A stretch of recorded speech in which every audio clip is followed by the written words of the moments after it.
Hello everyone, welcome to लक्ष्य academy. मैं विजय जायसवाल आप सभी का स्वागत करता हूं। तो आज हम लोग एसएससी के प्रैक्टिस सेट के बारे में डिस्कस करेंगे। पिछला टेस्ट जो इस शनिवार को हुआ है 9 तारीख को जो भी टेस्ट हुआ एसएससी का, उसमें इंग्लिश के पोर्शन के बारे में आज हम लोग डिस्कस करने वाले हैं। बहुत ही इंपॉर्टेंट होने वाला है। ये 30 क्वेश्चन मैंने आपको इंग्लिश के दिए हुए हैं। ये सभी 30 क्वेश्चन आपके एसएससी स्टेनोग्राफर के प्रीवियस, अभी जो पिछला पेपर हुआ है एसएससी स्टेनोग्राफर के, मैंने ये सारे प्रश्न वहीं से लिए हुए हैं। ठीक है, तो आई रिक्वेस्ट कि आप सभी लोग वीडियो को लास्ट तक जरूर देखें। इससे आपको काफ़ी कुछ सीखने को मिलेगा। आप समझोगे कि एसएससी पूछता क्या है, आपको पढ़ना क्या चाहिए इंग्लिश में। ठीक है ना। चलिए, तो आज का यह वीडियो हम लोग शुरू करते हैं। पहला क्वेश्चन है, select the most appropriate option to substitute the underline segment in the given sentence. There is no. ठीक है ना। तो ये है आपका क्या, सेंटेंस इंप्रूवमेंट। सेंटेंस इंप्रूवमेंट क्या है, पहला क्वेश्चन है। दिस प्लान इज, देखिए क्वेश्चन यहाँ से आपका शुरू हुआ है। This plan is, this plan is, मैं इसको यहीं लिख देता हूँ ताकि मुझे बार बार उधर नहीं जाना पड़े। ठीक है ना। तो मैं अगर यहाँ पर लिख देता हूँ दिस प्लान इज, क्या लिख देता हूँ मैं, this plan is, this plan is. ठीक है ना। ये question, this plan is going to benefit certainly all of us. अब इसको आपको इम्प्रूव करना है। अगर लगता है कि आपको यहाँ इम्प्रूवमेंट की आवश्यकता है तो आप इम्प्रूव करिए, अदरवाइज आप नो इम्प्रूवमेंट लगा सकते हैं। ठीक है ना। तो जरा देखेंगे यहाँ पे क्या है, this plan is going to benefit certainly. यह कहना सही नहीं होगा। सही क्या होगा, कहना यह सही होगा, this plan is going to benefit, है ना। तो क्या होगा, पहला ऑप्शन देखेंगे, this plan going certainly benefit to, नहीं होगा। This plan certainly going to, ठीक है ना। सही क्या होगा, this plan certainly going to benefit, है ना, ऑल ऑफ अस। तो सही ऑप्शन क्या होगा, बी ऑप्शन यहाँ पर आपका क्या होगा, सही होगा। अगला क्वेश्चन है डिफेक्ट। पूछा है कि डिफेक्ट का सैनोनिम क्या होगा। डिफेक्ट मतलब कमी, कमी मतलब त्रुटि, और त्रुटि मतलब फ्लॉ। तो कौन सा ऑप्शन होगा, ऑप्शन नंबर ए, फ्लॉ। ठीक है। चलो, डिफेक्ट का आंसर हो गया फ्लॉ। क्वेश्चन नंबर 3 पे चलते हैं। इडियम दिया है, गो टू द डॉग्स। अगर आपको याद नहीं है तो आप जो है इसको रिलेट करके भी लगा सकते हो। बड़ा फनी होता है ये, हम लोग इसको थोड़ा सा फनी बना के याद कर सकते हैं। जैसे मैंने कहा गो टू द डॉग्स, कुत्तों के पास जाना। कैसे दिन होंगे जब आपको कुत्तों के पास रहना पड़ जाएगा, तो आप कहेंगे बहुत ही बेकार दिन होंगे, है ना। जरा देखते हैं लाइन क्या था। If you are not careful your business will go to the dogs. अगर आप केयरफुल नहीं तो आपकी बिजनेस जो है कुत्तों के पास चला जाएगा। मतलब क्या हो जाएगा, बेकार हो जाएगा, बर्बाद हो जाएगा। तो हमको देखना है कौन सा ऑप्शन ऐसा है जिसकी मीनिंग बर्बाद कर जाना हो जाएगा। टेकन ओवर नहीं होगा, सक्सेसफुल नहीं होगा, प्रॉफिटेबल नहीं होगा, होगा क्या, टू बी रूइंड। रूइन मतलब क्या होता है, बर्बाद होना। आपका बिजनेस क्या हो जाएगा, बर्बाद हो जाएगा। तो ऑप्शन होगा सी। चलते हैं क्वेश्चन नंबर 4 पे। क्वेश्चन नंबर 4 क्या है आपका, क्वेश्चन नंबर 4 है आपका पैसिव वॉइस। पैसिव वॉइस अभी आप लोगों ने अगर नहीं पढ़ा है तो मैं आपको बता दूं, पैसिव वॉइस करना बहुत ही सिंपल होता है। आप जो सेंटेंस दिया है पहले इसका टेंस पहचाना करो। ठीक है। टेंस कैसे पहचानोगे, वर्ब की मदद से। वर्ब की कौन सी फॉर्म लगी है, फर्स्ट फॉर्म लगी है। इससे आप यह समझ सकते हो कि यह प्रेजेंट इंडेफिनिट का है। किससे है, चिल्ड्रन लीव बोले तो वर्ब की फर्स्ट फॉर्म प्रेजेंट इंडेफिनिट। याद रखिए, प्रेजेंट इंडेफिनिट का जो भी आपका पैसिव बनता है वो बनता है इज एम आर। ठीक है ना, is am are plus verb की थर्ड फॉर्म। पास्ट इंडेफिनिट होता तो वाज वर के साथ वर्ब की थर्ड फॉर्म। तो आपको देखना है इज एम आर के साथ वर्ब की थर्ड फॉर्म कहाँ कहाँ है। पहले ऑप्शन में है, लेकिन पहले बार ऑप्शन में आर बीइंग लेफ्ट नहीं। इज एम आर के साथ डायरेक्ट वर्ब की थर्ड फॉर्म चाहिए, तो पहला ऑप्शन नहीं हो सकता। सेकंड, आर लेफ्ट रखा हुआ है। तीसरा नहीं होगा, हैव बीन लेफ्ट नहीं। हमने कहा ना is am are plus verb की थर्ड फॉर्म होगा, तो ये भी नहीं हो सकता। इसमें है इज लेफ्ट, ये हो सकता है। इन दोनों में से एक ऑप्शन होंगे, या तो बी या तो डी। तो हमने देखा ऑब्जेक्ट क्या था, all kind of things. All kind of things singular है कि प्लूरल है, तो आप कहेंगे प्लूरल हो, इसीलिए आपका डी ऑप्शन नहीं होगा। कौन सा ऑप्शन होगा, बी ऑप्शन होगा। क्योंकि सब्जेक्ट प्लूरल तो वर्ब भी कैसा हो जाएगा, प्लूरल हो जाएगा। तो कौन सा ऑप्शन होगा, बी ऑप्शन आपका सही होगा। चलते हैं क्वेश्चन नंबर 5 पे। क्वेश्चन नंबर 5 कह रहा है, my mother said to him how did you get the tickets to the show. अगर आप हमें नरेशन नहीं पढ़ा है तो जान लीजिए नरेशन कैसे करते हैं। जो भी टेंस होगा उस टेंस को पहचानिए, उस टेंस को पास्ट में कर देंगे, उसी टेंस का पास्ट बना दीजिएगा, वो इनडायरेक्ट नरेशन हो जाएगा। ठीक है ना। टेंस पहचानो, उसी का पास्ट बना दो, इनडायरेक्ट नरेशन हो जाएगा। जैसे अगर हम टेंस पहचाने तो ये डिड के साथ वर्ब की फर्स्ट फॉर्म लगी है, मतलब यह पास्ट इंडेफिनिट में है। पास्ट इंडेफिनिट का पास्ट होता है पास्ट परफेक्ट। क्या होता है, पास्ट परफेक्ट। तो वही ऑप्शन होगा जो पास्ट परफेक्ट में होगा, मतलब हैड के साथ वर्ब की थर्ड फॉर्म। हैड के साथ वर्ब की थर्ड फॉर्म है, चलो ठीक है। क्या यहाँ पर है? ही गेट नहीं है, प्रेजेंट में आ गया। ही गॉट नहीं है, हैड गॉट। ठीक है ना, तो दो ऑप्शन है, या तो ए होगा या तो डी होगा। लेकिन अगर आप नरेशन पढ़ेंगे तो आपको मालूम चलेगा, जैसे पहला ऑप्शन है क्या, क्वेश्चन वर्ड, क्वेश्चन वर्ड के बाद आपका हेल्पिंग वर्ब आया, हेल्पिंग वर्ब के बाद सब्जेक्ट आया है, इंटेरोगेटिव स्ट्रक्चर में है। लेकिन जब डायरेक्ट नरेशन को हम इनडायरेक्ट में चेंज करते हैं, वहाँ सिंपल नरेशन में आता है। सिंपल कहने का मतलब सब्जेक्ट के बाद ही हेल्पिंग वर्ब आता है, इसीलिए ए वाला ऑप्शन नहीं होगा।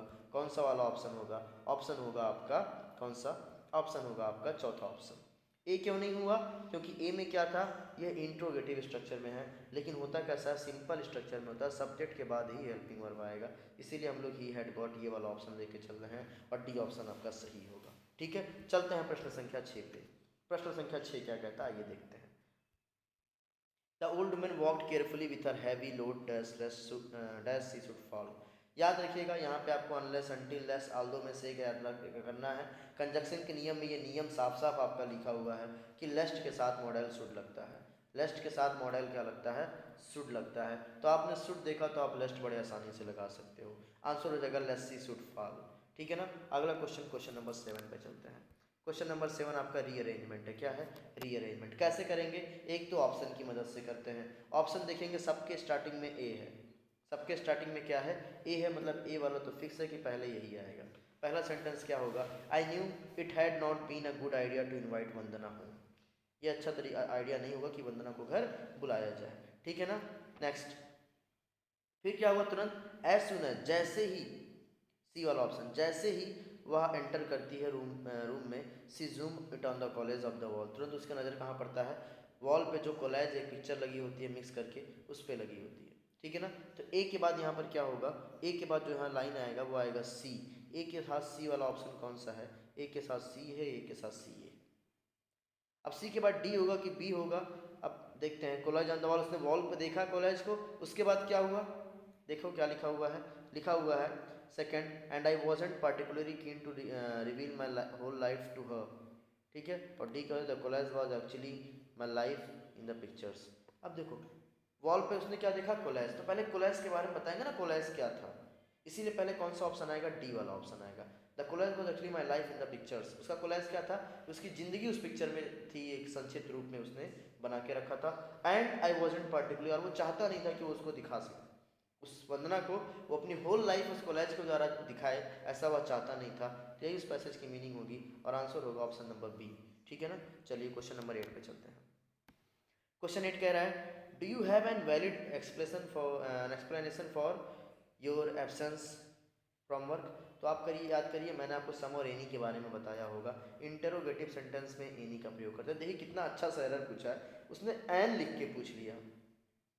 पहली बात तो वैलिड के साथ क्या एन होगा, आप खुद बताइए, है ना। वैलिड के साथ क्या आप एन लगा पाएंगे? आपका साउंड निकल रहा है वाह का, वैलिड में साउंड क्या होता है? वाह। एन तो नहीं होगा, ए होगा। अगर आपको एरर पकड़ना हो तो आप समझ जाएंगे, एन वैलिड नहीं होगा, सी ऑप्शन होगा। तो लाइन हो जाएगा, do you have a valid explanation for your options from work. या फिर कह सकते हो डू यू हैव एनी लगा लो, या तो एनी लगा लो या तो ए लगा लो। ठीक है ना, दोनों में से किसी का भी प्रयोग हम लोग यहाँ पे एन की जगह कर सकते हैं। लेकिन एन नहीं होगा, क्योंकि वैलिड, वैलिड में वाह का प्रोनाउंसिएशन है, और वाह के उच्चारण के अनुसार यहाँ पे ए सही होगा। ठीक है, तो कौन सा आंसर होगा? सी ऑप्शन सही होगा। ठीक है। क्वेश्चन नंबर 9, एरर फाइंड करना है क्वेश्चन नंबर 9 में। चलिए देखते हैं क्वेश्चन नंबर 9 को। ठीक है।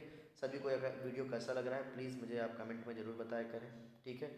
जो चीज़ें मैं पढ़ा रहा हूँ वो आपके एग्जाम्स में देखो आ रहे हैं कि नहीं। जितने लोगों ने क्लासेस मेरी की होगी, ठीक है ना, नाउन, प्रोनाउन, वर्ब, एडजेक्टिव, जितने लोगों ने क्लासेस की होगी, उतने ही क्लास से देख लो इस 30 क्वेश्चन में क्या क्या पूछे गए हैं।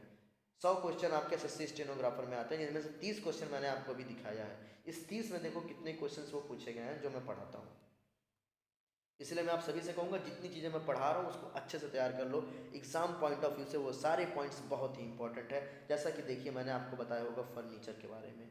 फर्नीचर क्या होता है? आपका सिंगुलर होता है। Furniture, luggage, poetry. तो क्या इसके साथ वर आएगा? जी नहीं, वर नहीं, क्या होगा? वाज होगा। तो किस पोर्शन में एरर है?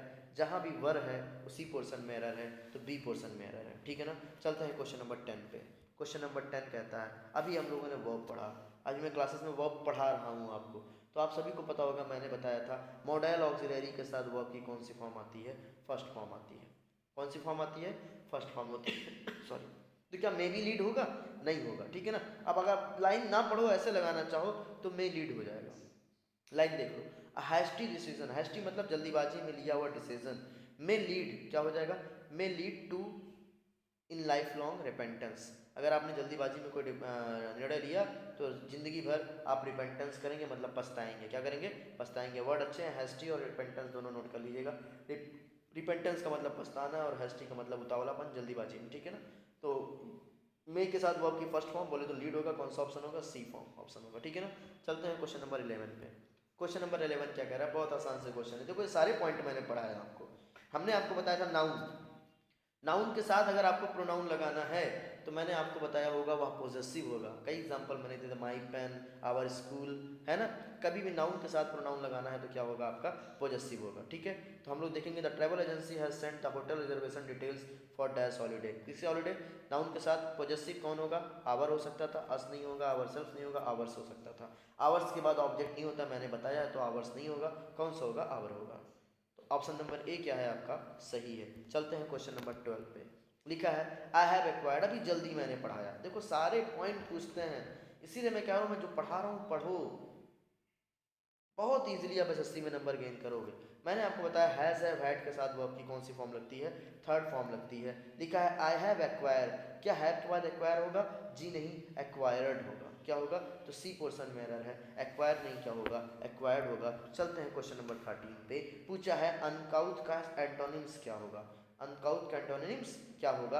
अनकाउथ का मतलब होता है असभ्य। क्या होता है? असभ्य। क्या होता है? असभ्य, ठीक है। असभ्य का उल्टा सभ्य होगा, स्वच्छ भी हो सकता है, सब सभ्य या फिर सभ्य मतलब क्या? जो जो जो स्वच्छ हो। तो जनरस तो हो नहीं सकता था, केयरफुल हो नहीं सकता, रिफाइंड होगा। ऑफ कोर्स मतलब गंदा, तो ये तो सिनोनिम्स हो जाता। रिफाइंड मतलब जिसको हमने छान के स्वच्छ कर दिया है, छना हुआ है, उसके अंदर कोई कमी नहीं है, इसका मतलब वह सभ्य है। तो कौन सा ऑप्शन होगा? सी ऑप्शन होगा। चलते हैं क्वेश्चन नंबर 14 पे। रिट्रीव, आपको मैंने ये वर्ड्स लिखवाए होंगे, देखिए सारे वर्ड वही पूछे हैं जो मैं आपको लिखवाता रहता हूँ। रिट्रीव मतलब होता है पुनः पाना, रिस्टोर करना। सिनोनिम्स क्या हो जाता है? रिस्टोर। लेकिन पूछा क्या? एंटोनिम्स, विपरीत पूछा है। तो रिस्टोर का उल्टा क्या हो जाएगा? डैमेज करना। क्या हो जाएगा? डैमेज करना। सी ऑप्शन आपका सही होगा। अगला क्वेश्चन है question number 15। The aircraft made a smooth landing dash the runway. Runway पर, रनवे पर वो लैंड करेगा ना, किसी चीज़ पे टच करेगा तो हम लोग क्या लगाते हैं? प्रीपोजिशन ऑन लगाते हैं। क्या लगाते हैं? ऑन लगाते हैं। The aircraft made a smooth landing on the runway. चलते हैं क्वेश्चन नंबर 16 पे। पूछा है कि किस सेक्शन में एरर है, तो जरा बहुत अच्छा क्वेश्चन था, ये भी जरा देखिए। लिखा है सेवरल स्टोन्स ऑफ पिलर्स, सही है, ठीक है ना। सेवरल के साथ नाउन प्लूरल होता है, नाउन प्लूरल तो वर्ब भी प्लूरल, वर्ब के साथ वर्ब की थर्ड फॉर्म क्योंकि पैसिव वॉइस था। By the reign of Ashoka, अब बाई की वहाँ जरूरत नहीं है, during the reign of Ashoka. आप देखिए अशोका के काल, शासन, रेन मतलब शासन, अशोका के शासन के दौरान ही तो बोलते हैं, अशोका के शासन के द्वारा नहीं, शासन के द्वारा होगा कि शासन के दौरान होगा, बस प्रश्न यही है। तो द्वारा नहीं होगा, क्या होगा? अशोका के शासन के दौरान ढेर सारे पिलर्स क्या किए गए? इरेक्ट किए गए। इरेक्ट मतलब खड़े किए गए, स्तंभ, स्तंभ, पिलर्स मतलब स्तंभ, ठीक है ना। तो क्या होगा? बाई द रेन नहीं होगा, बी पोर्शन में एरर होगा, during the reign of Ashoka होगा। Several stones, several stone pillars were erected by the, नहीं होगा, क्या होगा? During the reign of Ashoka.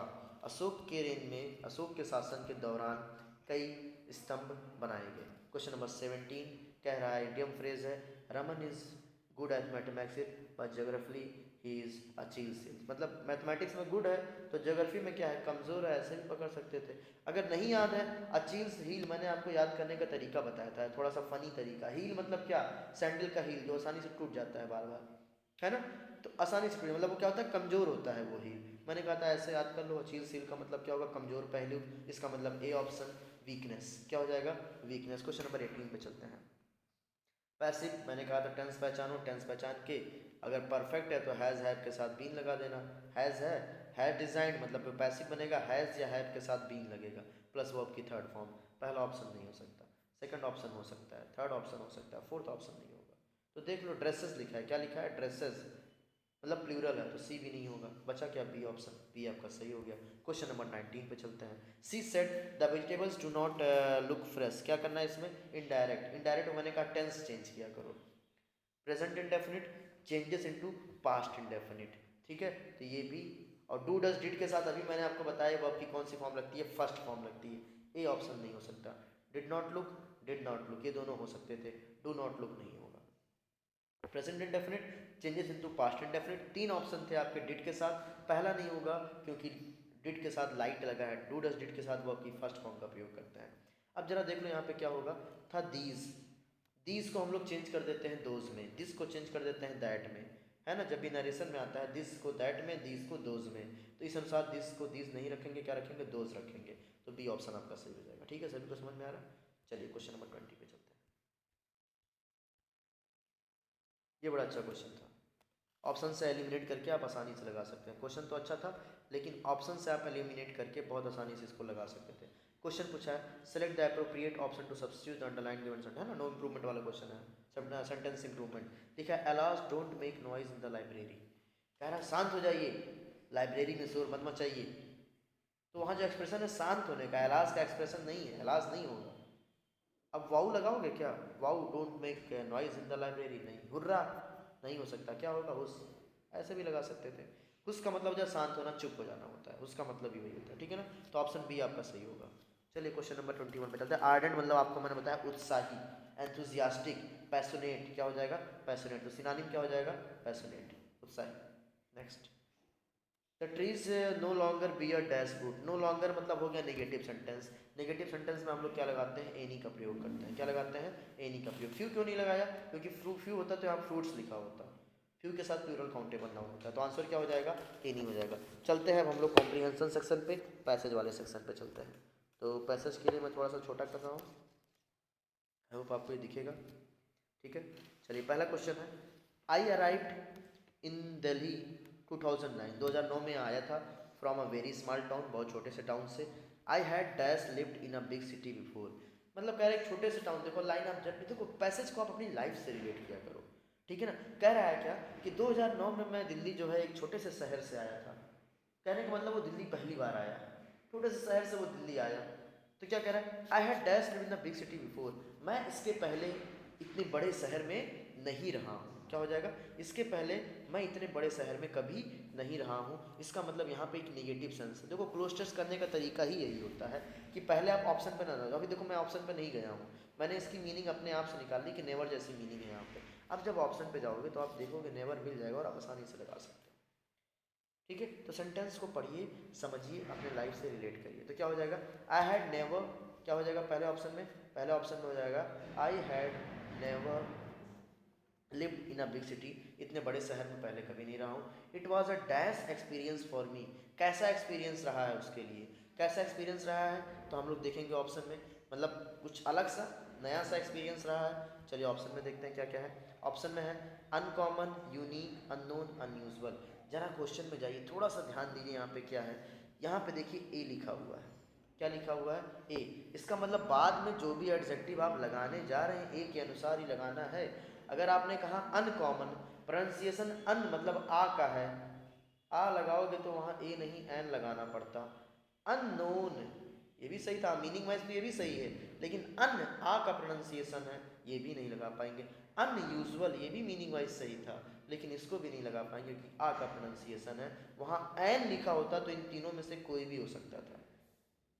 क्योंकि ए लगा है तो हम लोग वहाँ पे क्या लगाएंगे, यूनिक। यूनिक में किसका प्रोनाउंसिएशन है, या का प्रोनाउंसिएशन है, इसलिए वहाँ पे हम लोग क्या लगाएंगे, it was a unique experience. क्या बोलेंगे, it was a unique experience for me, बड़ा एकदम अद्भुत सा अलग सा एक्सपीरियंस मेरे लिए था छोटे शहर से दिल्ली आना। आई वॉक अराउंड, वो चारों तरफ घूमा। Learning dash the names of the street, अब देखो नाउन ऑफ नाउन के बारे में मैंने आपको बताया ही था। Noun of noun, grammar, meaning सब यहाँ पे लगता है कॉम्प्रीहेंशन सेक्शन में। Name of street, noun of noun के पहले आर्टिकल क्या लगता है, दा लगता है, क्या लगता है, दा लगता है। तो ये तो बड़े आसानी से आप लगा सकते थे कि तीसरे फिलअप में क्या होगा, तीसरे फिलअप में दा होगा, नेम ऑफ द स्ट्रीट। चलते हैं क्वेश्चन नंबर 26 पे। क्वेश्चन नंबर 26 पे चलेंगे तो क्या लिखा हुआ है, मतलब फोर्थ फिलअप पे। तो I walked around learning the name of the street and taking note dash the shop, और शॉप से क्या करता था, वो नोट्स लेता था। नोट लेता था मतलब क्या, कि क्या क्या यहाँ पे मिलता है, क्या क्या नहीं मिलता है, सबके बारे में जानकारी वो क्या करता था, किसी दुकान पे तो लिख लेता था हाँ ये फलाना फलानी चीज़ यहाँ मिलता है। तो taking the note of the shop, shops का के लिए प्रीपोजिशन क्या लगाएंगे हम लोग, ऑफ लगाएंगे। तो फोर्थ फिलअप में आंसर क्या हो जाएगा, ऑफ हो जाएगा, नोट ऑफ द शॉप, ठीक है ना। अगला 5 फिलअप में चलते हैं हम, चलते देखते हैं क्या है। आफ्टर मंथ्स ऑफ वॉन्डरिंग, काफ़ी महीने घूमने के बाद, I dash that I had slowly become familiar with Delhi, मतलब काफ़ी महीने जब वो घूमा तो उसने पाया कि, उसने क्या हुआ, पाया कि अब मैं दिल्ली के बारे में थोड़ा बहुत जानूँ। तो पाने जैसा कोई मीनिंग यहाँ पे चाहिए, ठीक है ना। तो पाने जैसा मीनिंग कौन सा होगा यहाँ पे जरा सा देखते हैं क्या है। ऑकेंड नहीं होगा, रियलाइज मतलब जाना, ये हो सकता था। डोंट नहीं होगा, अचीव्ड नहीं होगा, अचीव कोई गोल थोड़ी ना अचीव कर रहे हो। तो आपने रियलाइज किया, क्या किया आपने, क्या किया, रियलाइज किया। देखो यहाँ पे अब सेट करो एक बार पढ़ के, I realise that I have slowly become familiar with Delhi, बस यहाँ तक ही था, आगे इस पर क्वेश्चन नहीं है तो हम लोग इसको आगे पढ़ते नहीं है, ठीक है। तो इसका आंसर क्या हो जाएगा, रियलाइज। चलिए अब आगे चलते हैं क्वेश्चन नंबर 28। क्वेश्चन नंबर 28 अभी जल्दी मैंने बताया था, मोर टालर, क्या मोर टालर का प्रयोग एक साथ करेंगे, दी नहीं कर सकते, क्योंकि मोर भी कंपैरेटिव है, टालर भी कंपैरेटिव है। तो मोर टालर नहीं लगाएंगे, हम लोग क्या लगाते हैं, टालर देन। लेकिन एक यहीं पे जानने वाली बात देखिए, कितना अच्छा क्वेश्चन पूछा है, ठीक है ना। आगे देखो लिखा है ऑस्ट्रिच, ऑस्ट्रिच का प्रोनाउंसिएशन करिए तो आ निकलेगा, क्या निकलेगा, आ एक स्वर है, इसके लिए आपको आर्टिकल एन लगाना है। अगर आपने टॉलर दैन लगाया तो ए नहीं एन होना चाहिए था, इसीलिए सी वाला ऑप्शन नहीं होगा, मोस्ट टॉल हो नहीं सकता। बच्चा क्या, हमने आपको बताया था कंपैरिजन के लिए हम लोग एज का भी प्रयोग कर सकते हैं, है ना। इसीलिए हम लोग टाल डैन नहीं लगाया, क्या लगाया हम लोगों ने, एज टाल एज एन लगाया। देखो ये भी बिल्कुल सही था, बस ए की जगह एन होता, और लोगों ने गलती में जल्दीबाजी में क्या कर दी, सी ऑप्शन लगा दिया। देखा मोर टालर नहीं होगा, टालर देन होगा, बस पहला लगा दिया। ध्यान नहीं दिया कि ऑस्ट्रिच के पहले भी ए लगा है, और ऑस्ट्रिच के पहले ए नहीं क्या लगाएंगे, एन लगाएंगे। तो इसीलिए हम लोग का सी ऑप्शन गलत हुआ। सही क्या होगा, बी ऑप्शन होगा। सही क्या होगा, बी ऑप्शन होगा। आप लोगों ने भी गलती की होगी जिन लोगों ने टेस्ट दिया है, ठीक है ना। तो इसीलिए मैंने कहा टेस्ट का सोल्यूशन देखना बहुत ही मस्ट है, ठीक है। चलिए क्वेश्चन नंबर 29 पे चलते हैं, बहुत ही आसान सा क्वेश्चन है। लिखा है he had many works for doing, तो work is uncountable noun, work के साथ मेनी का प्रयोग नहीं करेंगे, किसका प्रयोग करेंगे, मच का प्रयोग करेंगे, ठीक है ना। तो लाइन क्या हो जाएगा, he has much work to do, much of the works नहीं होगा, ठीक है ना। क्या होगा, he has much work to do. Question number 30 पे चलते हैं। क्वेश्चन नंबर 30 क्या कह रहा है, चलिए देखते हैं। लिखा है आइडिया ग्रामर एरर, क्या देखना है हमको यहाँ पे, ग्रामर एरर देखना है। बस लाइन को बहुत देर तक पढ़ना नहीं है आपको, ग्रामर एरर आपको देखना है। चलिए ग्रामर एरर देख लेते हैं, इसमें क्या है। क्वेश्चन है the opening of the cave, सही है, नाउन ऑफ नाउन, वाज पहले के अनुसार, ठीक है, यहाँ तक सही है। वॉज सिक्योर, मैंने बताया कि अगर एक्टिव वॉइस है तो is am are was verb के साथ वर्ब की आईएनजी फॉर्म लगती है, और अगर पैसिव वॉइस है तो वाज के साथ वर्ब की थर्ड फॉर्म लगती है। तो वाज के साथ द्वितीय फॉर्म लगती है, या तो आईएनजी लगेगी या तो थर्ड फॉर्म लगेगी। अभी यहाँ क्या लगा है, सिक्योर लगा है। अभी ये भी नियम मैंने आपको जल्दी पढ़ाया, देखो इससे कितना आसान क्वेश्चन पूछा है। Is am are was verb के साथ या तो वर्ब की आईएनजी या तो वर्ब की थर्ड फॉर्म। वाज के साथ सिक्योर लिखा है, जो कि गलत होगा, क्या होगा, सिक्योर्ड होगा। क्या होगा, सिक्योर्ड। तो बी सी पोर्शन में एरर है, वॉज सिक्योर नहीं होगा, क्या होगा, वॉज सिक्योर्ड होगा। तो ये था इस टेस्ट के 30 क्वेश्चन का सॉल्यूशन। आशा करता हूँ कि सारे क्वेश्चंस आपको समझ में आए होंगे, और मैं आप सभी से रिक्वेस्ट करना चाहता हूँ कि आप जब भी क्वेश्चंस हो टेस्ट के, उसके सॉल्यूशन जरूर देखा करिए। जितने भी नए पॉइंट आपको यहाँ से मिल रहे हैं, जो अभी आप नहीं पढ़े होंगे, एक कॉपी बनाइए, उस पर वो नोट करते जाइए विथ एग्जाम्पल, ठीक है ना। ये आपका एक्स्ट्रा वर्क हो जाएगा, ठीक है, इसको आप जरूर करिएगा। तो कैसा लगा यह वीडियो, आप सभी लोग कमेंट जरूर करें, ज़्यादातर लोगों तक यह वीडियो शेयर करें, उन तक पहुँचे, वो भी इन क्वेश्चंस को करें, ठीक है। तो चैनल अभी तक सब्सक्राइब ना किया हो तो चैनल को सब्सक्राइब करिए, लाइक करिए, शेयर करिए। Have a good day, take care.